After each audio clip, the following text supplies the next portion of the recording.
Hello my friends. आप सभी कैसे हो? तो दोस्तों, इस वीडियो में हम बात करने वाले हैं कि ऑप्शन बाइंग के बारे में। दोस्तों, क्या ऑप्शन बाइंग से इस मार्केट में सफल हुआ जा सकता है? और क्या ऑप्शन बाइंग से हमारा जो पैसा है वो बन सकता है? तो आप सब लोग ये समझ लीजिए कि ऑप्शन बाइंग में दोस्तों सफल होना एक बहुत ही मुश्किल भरा काम है। बहुत सारे लोग हैं वो इसमें सफल नहीं हो पाते। उसका एक बहुत बड़ा रीज़न है कि बहुत सारे लोग जो है वो रैंडमली ट्रेड करना जो है वो शुरू कर देते हैं। जब हम किसी भी चीज़ में रैंडमली ट्रेड करेंगे, या आप ऐसा सोच समझ के आप ट्रेड नहीं करते। सबसे पहले तो आदमी जब नया आया होता है तो उसके पास कोई भी जो है वो एक्सपीरियंस नहीं होता। तो जब आपके पास कुछ भी किसी चीज़ का एक्सपीरियंस नहीं है और आप एक ऐसी इंस्ट्रूमेंट में हाथ डाल रहे हो जो कि हाईली रिस्की इंस्ट्रूमेंट है, तो दोस्तों कैसे उसमें सफल हुआ जा सकता है? तो मैं ऐसा समझता हूँ कि शुरुआत के तौर पे आपको ऑप्शन सेलिंग से ही शुरुआत करनी चाहिए। ऑप्शन सेलिंग करने का बेनिफिट क्या होता है? एक तो आपके पास रेंज आ जाती है। मान लीजिए आप निफ्टी या कोई भी इंडेक्स जिसमें आप ट्रेड करते हैं, चाहे वो सेंसेक्स हो, चाहे वो निफ्टी हो, चाहे बैंक निफ्टी हो, उसका स्पॉट प्राइस कितने पे भी चल रहा है। मान लीजिए निफ्टी 24,000 पे चल रहा है और आपने 24,000 की कॉल खरीद ली। अगर मार्केट 24,000 के आसपास ही घूमता रहता है, तब भी वो कॉल का प्राइस जो है वो 10-15% माइनस में आ जाएगा। यानी कि आपको अपनी कैपिटल में से 10-15% जितने की भी आपने ट्रेड ली हुई है, मान लीजिए आपने 1 लाख की ट्रेड ली है, तो उसमें आपको 10-15% का लॉस हो जाएगा। ऑप्शन सेलिंग में बेनिफिट ये होता है कि हम कभी भी अपनी क्वांटिटी बड़ी नहीं कर पाते, क्योंकि अगर आपको क्वांटिटी बड़ी करनी है तो आपको उसमें ज़्यादा जो है वो कैपिटल लगेगी। ऑप्शन बाइंग में हमारी क्वांटिटी बड़ी हो जाती है, क्योंकि 75 क्वांटिटी लेने के लिए मतलब अगर आपके मान लीजिए कि 100 रुपए का ऑप्शन है, तो आपको सिर्फ 7,500 ही चाहिए।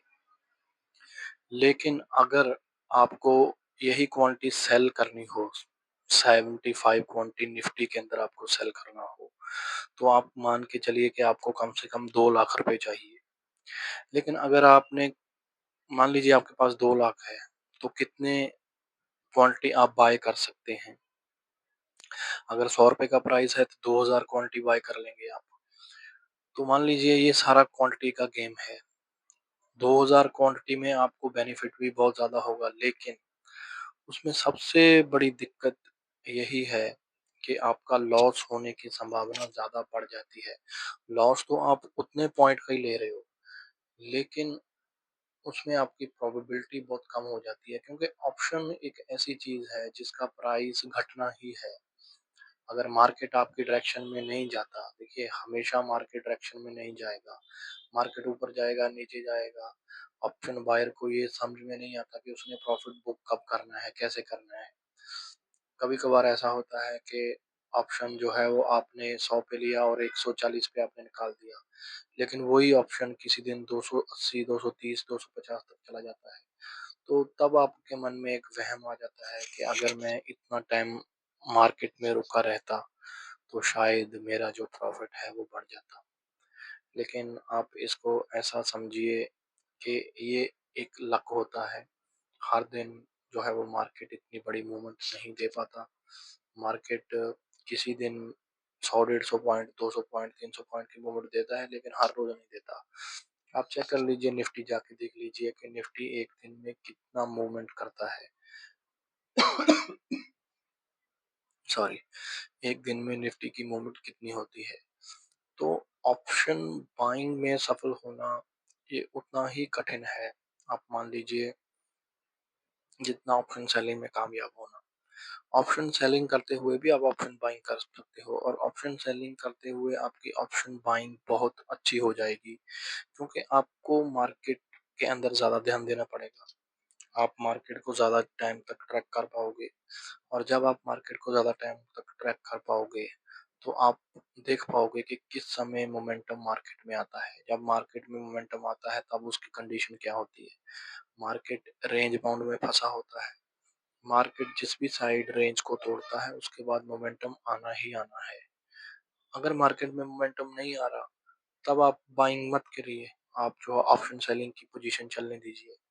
लेकिन अगर मार्केट में मोमेंटम आ गया है तो उसी समय आप अपनी पोजीशन को रिवर्स कर सकते हैं। उसी समय आप अपने सेलिंग पोजीशन को काट कर ऑप्शन बाइंग की तरफ शिफ्ट हो सकते हैं। तो इसमें कोई बड़ी बात नहीं है। देखिए, मैंने भी बहुत लंबा समय ऑप्शन बाइंग की है और अभी भी करता हूँ। लेकिन ऑप्शन बाइंग के अंदर आपको टाइम देना पड़ेगा। आपको क्वांटिटी नहीं बढ़ानी है, ये पहले आप सोच लीजिए कि अगर आपके पास 2 लाख रुपया है ट्रेड करने के लिए, तो आप 2 लाख से ट्रेड नहीं करेंगे। आप अपनी कैपिटल को डिवाइड कर लेंगे 5 से 10 हिस्सों में, यानी कि एक ट्रेड आपको कम से कम 20,000 25,000 की ही लेनी है। क्योंकि अगर आप मान लीजिए आप एक ट्रेड 20,000 रुपए की लेते हैं, उसमें से आपको 2-4 हज़ार रुपया लॉस भी हो जाता है, तब भी आपके पास जो है वो अपनी कैपिटल लगभग 2 लाख पड़ी है उस लॉस को रिकवर करने के लिए। लेकिन अगर आप सीधा 2 लाख से ही ट्रेड कर लेते हैं ऑप्शन बाइंग में, और उसमें आपको जो लॉस हो जाता है वो 5-10 हज़ार का नॉर्मल लॉस हो जाता है। 20,000 का लॉस भी हो जाएगा अगर 5% मार्केट 5% ऑप्शन आपके अगेंस्ट चला गया। तो आप मान के चलिए कि उस 20,000 को अचीव करने के लिए आपको कैपिटल फिर 3 लाख लेके आनी पड़ेगी। तो इसी तरह से ऑप्शन बाइंग में कैपिटल जो है वो खत्म होती रहती है। और ऑप्शन बाइंग करते-करते हमारा साथ में ब्रोकरेज भी बहुत लग जाता है, क्योंकि हम एक ट्रेड तो करते नहीं हैं और हर ट्रेड आपकी जो है वो पॉसिबली जो है वो प्रॉफिट में आने वाली तो है नहीं। मान लीजिए आपकी पहली ट्रेड जो लॉस में चली गई, उसके अगली ट्रेड भी आपकी लॉस में चलेगी, उसके अगली ट्रेड भी आपकी लॉस में चलेगी। तो जब तक आप प्रॉफिट में नहीं आएँगे तब तक आप ट्रेड करते ही रहोगे। या तो ऐसा होगा कि आपके माइंडसेट पे इतना कंट्रोल है आपका कि 3 ट्रेड आपकी लॉस में गई और उसके बाद आपने अपनी पोजीशन को काट के जो है वो उस दिन के लिए आपने अपना जो है वो टर्मिनल बंद कर दिया है। तो ऑप्शन बाइंग में सफल होने के लिए आपको ऑप्शन सेलिंग से शुरुआत करनी पड़ेगी। अदरवाइज़ आपको लंबा समय मार्केट को देना पड़ेगा 3 से लेके 5 साल। बहुत सारे बंदे ऐसा सोचते हैं कि ऑप्शन बाइंग से बहुत ज़्यादा पैसा बनता है, ठीक है, बहुत सारे लोग कमा भी रहे हैं। लेकिन कभी आप उनका फंड जाके चेक करेंगे कि अगर वो 50 लाख की ट्रेड कर रहे हैं, तो पीछे उनके पास 5 करोड़ पड़ा है। ऐसा नहीं है कि 50 लाख वाला आदमी 50 लाख की ट्रेड ले लेगा। तो बड़ी कैपिटल से बड़ा प्रॉफ़िट होता है। और बड़ी कैपिटल जिनके पास है, उनके पास अगर एक्सपीरियंस है, तो वो प्रॉफ़िट कर सकते हैं, लेकिन हर कोई इसमें प्रॉफ़िट जो है वो नहीं कर पाएगा।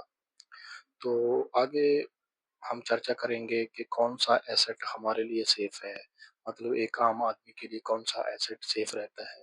हमें ईटीएफ की तरफ जाना चाहिए या कुछ और एसेट हैं जिनमें हमें अच्छा खासा रिटर्न बन बन सकता है, स्मॉल कैप्स हैं, मिड कैप्स हैं, कौन से स्टॉक्स हमें चूज़ करने चाहिए, इनके बारे में भी हम विषय में नेक्स्ट वीडियो में बातचीत करेंगे।